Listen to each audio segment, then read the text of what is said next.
So you might be asking yourself, what should I use for live streaming? A hardware encoder or a computer and a capture card? It's a great question, but this is not exactly an apples to apples comparison. It's more like a oranges to grapefruit comparison. Encoders and capture cards are similar in some ways, but which one you need all depends on the type of events you're streaming and your live video workflow. So today we're going to define encoders, define capture cards, talk about their pros and cons, and give some recommendations for both. Let's dive right into it.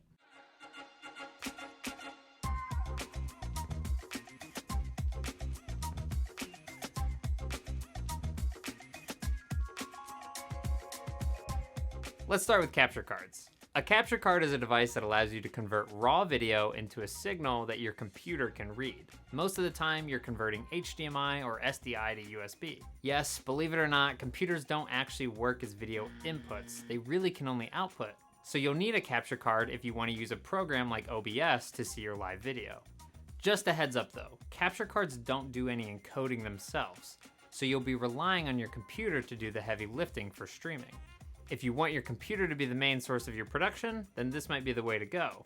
The two capture cards that we really like are the Elgato Camlink and the Blackmagic A10 Mini, which is actually a 4-input video switcher, so that's why it's a little more expensive, and you can check out both of them in the description. So what's an encoder then?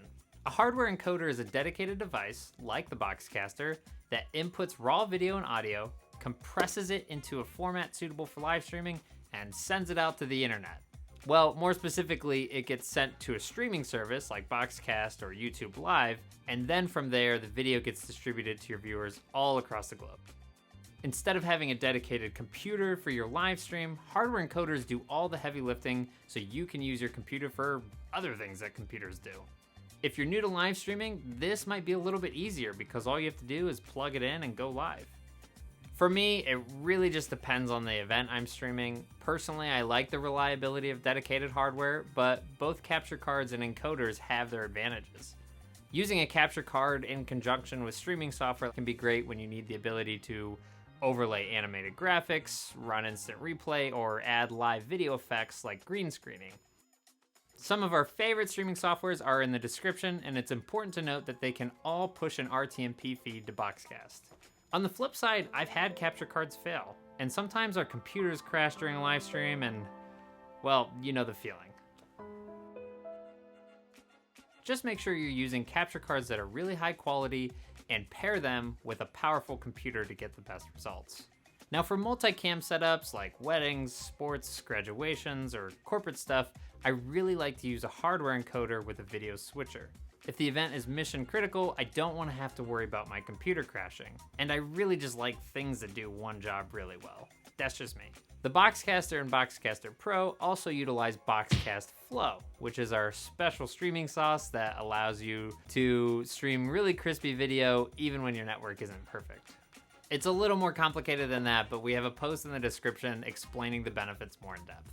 And hey, you can also get the best of both worlds. I've had setups where I've wanted to add graphics in real time using streaming software, but also the HEVC compression and advanced features that you get with the BoxCaster Pro.